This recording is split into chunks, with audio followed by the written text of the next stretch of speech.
Yo, what's happening, guys? It's your boy Zach back in the house with another workout video, and you know what time it is.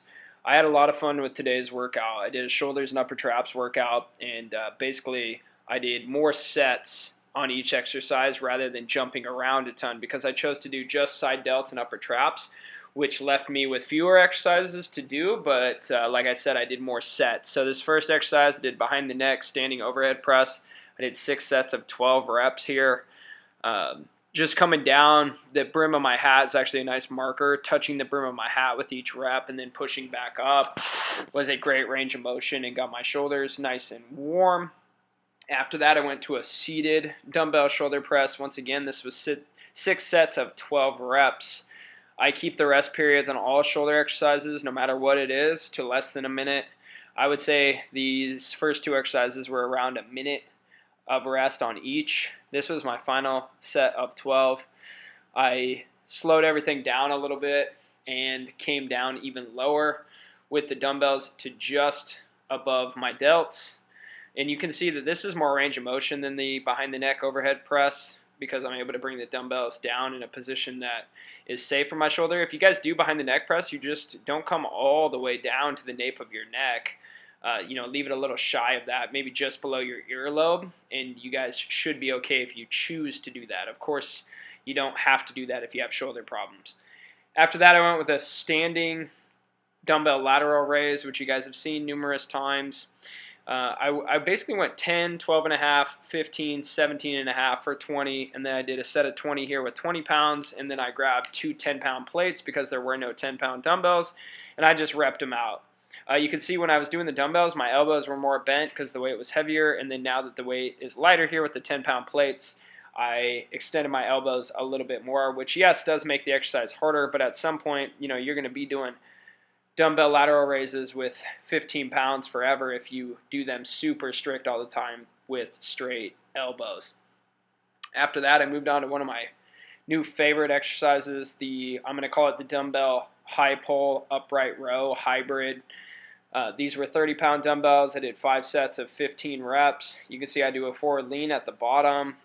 I don't quite fully extend my elbows. If I get some of the swinging action, it helps my shoulder, and I understand, yeah, but you're cheating on the exercise. Here's the deal. I want to overload those muscles. I can feel everything working super hard.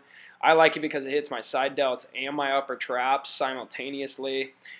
You can see here I got 2 different angles from the back, one from slightly to my left-hand side, just to show that it does hit, in fact, your side delt as well as your upper traps, which was the whole goal of this entire workout.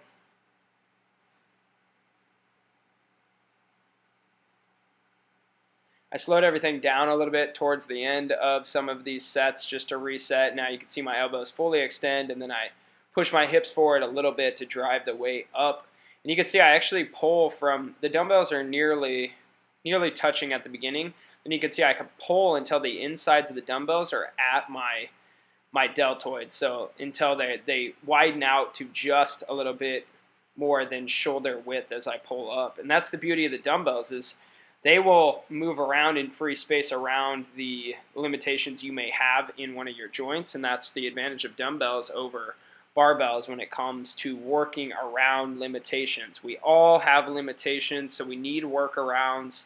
My shoulders are not perfect by any means, but the fact that I can get almost 30 sets of shoulders done during this workout with minimal shoulder pain and tightness is awesome. So I'm finding things that work for me, and by keeping the weight a little bit lighter and the reps, the sets higher, and the rest time down, I get a great pump through my shoulders. They're becoming a stronger point of my body, which is awesome. And that's all I want. I want them to look good. I want my shoulders to function well, and that's the name of the game for me. I've done, heavier overhead press, and, in a perfect world, I probably would continue to try to really, really push the overhead press in the low rep range, but I just find that it doesn't work for my body, and it's not very stimulating for my mind either. Psychologically, I get bored of it and burned out, so I'm going to continue to stick with what I'm doing, and today was a really nice change up from what I typically do with shoulders. And so here's the beauty of it. Since I only did side delt work beforehand, I was able to do 3 upper trap movements. First, I started with a cable shrug, 4 sets of 25 reps here. You can see what I'm basically doing as pulling and actually bending my elbows a little bit. I talked about that tip in a previous video. A lot of people will say to not bend your elbows, but I get a great pump through my upper traps if I bend my elbows slightly as I pull up. So I started with the standing cable, then I went to a seated neutral grip dumbbell shrug. These are with just 50-pound dumbbells.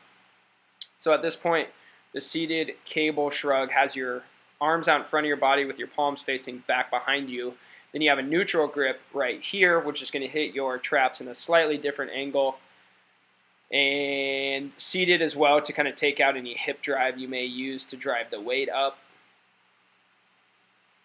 And then I decided today, it usually feels pretty awkward, but I decided to do a behind the back barbell shrug. And I had to go super light, so I only put 95 pounds total on the bar, and I did 4 sets of 20 or 5 sets of 20, something like that.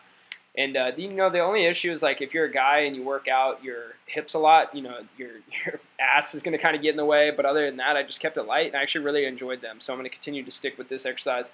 All right, guys, that's it for the video. Back to the commentary. Yes, sir. What's up, guys? You know what time it is. It is 11:40 in the morning. I just got home from doing a little grocery run, so I'm going to show you guys what I got. Unfortunately, I don't have my favorite camera woman in the world, Olivia, today, so I got to do this all by myself, which kind of sucks, right? It's kind of nice having a cameraman or a woman. It's pretty nice. Now I'm just playing, but I'm going to show you guys the grocery haul real quick, and then also show you the roast I threw in the slow cooker about 6 hours ago. Show you guys how that's turned out. So I'm going to flip the camera around, guys. We'll take a look. Some of these things are going to be mainstays you guys see every time. A couple new things. So of course we got sparkling water, 59 cents per bottle. Awesome deal at Fred Meyer. Egg whites. Half a gallon of almond milk. This is the unsweetened, just 30 calories per cup.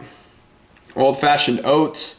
I've really been digging oats lately. You guys know I put them in my smoothie, and then also I actually really enjoy them nice and hot in the morning with eggs. Now that the weather's cooled down, it's nice to have a warm bowl of oatmeal with some hot coffee in the morning. And then right here, 2 packs of everything bagels. These bagels are absolutely amazing. Throw a little butter on them. Woof, so good. Speaking of butter, there's the butter right there, Tillamook butter. Butter's expensive, but I think this is $2 off, so I'm pretty happy about that. Full fat sour cream. I was gonna talk about something with this, guys. So you can see 60 calories, 5 grams of fat, 3.5 being saturated, a gram of carbohydrate, and a gram of protein. So we also got some medium cheddar cheese, and I want to talk about these 2 items because I do not buy cheese or sour cream very often. You can see on the cheese, 120 calories, 10 grams of fat, 6 being saturated, 2 grams of carbohydrates, and 6 grams of protein. Now, so with this, I've been doing the potato hash lately, and I just yesterday baked up another 5 big potatoes. Now, here's the deal. This is my philosophy. Basically, potatoes super healthy for you. They fill you up. You know, they're fibrous. They are energy dense, but like I said, they do fill you up well. They're going to replenish your glycogen stores from training, which is awesome. Also, you know, for me, they don't crash my energy. So the energy after I eat them in the short term stays up. And also in the long term, you know, I just feel like these, trying to take my shoes off. I just feel like these sources of carbohydrates that are natural whole food sources are so important, like oatmeal, rice, potatoes, you know, even pasta. Like I have the gluten-free pasta. I need to make the next batch of that. And it's been working out really well to be on this higher carbohydrate diet. And B, I mean, from you guys probably saw in my last video, the physique update. I mean, that's how lean I am right now. And, you know, it's not the leanest in the world, but, you know, for somebody that has struggled to get below 10%. I mean, I kind of got over the hump of sub 10% by eating more carbohydrates because it gives you more energy to train harder in the gym. So I just want to hit that home that with, you know, the sour cream and the cheese, you guys are probably thinking like, well, you know, what are you eating all that fat for? What are you eating these things that are off limits? You know, you shouldn't be eating that if you want to be lean, right? But the idea here is that it makes eating potatoes enjoyable for me. So it's going to make me stick to the whole food sources. And if it takes an extra, for me, 100 to 200 calories, so be it. I'll just exchange a little bit out later in the day. I got no problem doing that. And as my weight right now, I basically am having a hard time maintaining my weight at 180. So I need a little bit extra anyway. So it's not going to hurt anything in the long run. Real quick, before I close this out, I got my fruits as well. 5 Honeycrisp apples, $1.68 a pound. Yeah, $1.68 a pound. Great. Also, another fruit right here of the Fruity Pebble variety. 2 for $5, regularly like $3.70 a piece. So gonna hit up the cereal again, once again, coming back. I've been taking my probiotics. I feel like they're making a difference. I'm gonna be dosing 3 tabs a day, which comes out to about 16 days worth, which for the price it's probably a little expensive, but each day where my digestion is better is a very positive day. And to me, it's worth the 80 cents per day that it might cost to do that. So that's the update, guys. I'm gonna put together a meal. I will show that to you. Not super busy today, but like I said, I got a few things I need to get done. So that's why I really like my Tuesday, Thursdays being light, because I can get a lot of errands done, appointments or grocery shopping or whatever when everybody else is at work. I really try to avoid lines. I try to avoid traffic as best I can. That's part of living a life where I reduce stress as much as I can, and I'm very happy with that part of my life, not having a huge commute and also doing things in off-peak hours when people are either not awake or are at work. All right, guys, so I'll check with you guys soon. All right, guys, there it is. There's the product of all my hard work of putting the roast and a packet of slow cooker seasoning into the slow cooker. This in 2 cups of water, mix it up, put the roast in, top it with the mix, and then set it and forget it for about 6 hours on low. This is what it looks like. Oh yeah, looks so good. By the way, it's the beef version of this, not the chicken. I'm gonna use this, I don't know, maybe this weekend for some chicken tenderloin. And I also do have chicken baking. I chose to get the little chicken tenderloins because they're smaller, they cook faster, they'll be juicier, and won't dry out so much. I thought about making, food prep videos or whatever, but it's so simple. Like, I bake chicken, I use the slow cooker for some sort of beef, I pan fry turkey or ground beef. We prep rice in the rice cooker, I bake potatoes, I boil pasta, and I microwave oatmeal. Like, it's not super hard. Then fruits, vegetables I usually get frozen, fruits are fresh, and besides that, kind of looking in the snack drawer, which is looking weak right now. A little peanut butter, a little nuts, maybe a Jolly Rancher every now and again, some pretzels, rice up there. Actually, don't look at the snack drawer is not looking good right now. The snack drawer is weak snack drawer game right now. So yeah, I just want to show you guys the roast, and then also that the chicken's going. I will update you guys soon. All right, guys, got a pro tip for you. If you're not a big vegetable eater, you know what you do. You just put them with a starchy carbohydrate source, some fats, sour cream and cheese in this case, potatoes, and then you just throw in a bunch of whatever it is to help mask the taste. Right here, got about a pound of potatoes, a couple dollops of sour cream, ounce of cheese over the top, and then I actually ate the entire bag of frozen green beans. So this is going down right now. I already had, from what you guys saw earlier, that roast. I already had roast with half the bag of green beans, and then I decided, you know what? I'm gonna get all my vegetables in right now. So here it is. Boom, bang, yeah. All right, see you guys soon. Hey guys, what's up? It's about 4:30 in the afternoon. I got back from work just a little bit ago, and I was listening to a Tim Ferriss podcast on the way home, and he was talking to a guy about meditation, and now meditation has been something I've wanted to get into. I tend to have a very active, overly stimulated mind. I'm always thinking, I'm always worrying, I'm constantly not satisfied with where I'm at, and constantly feeling like I need to be in some other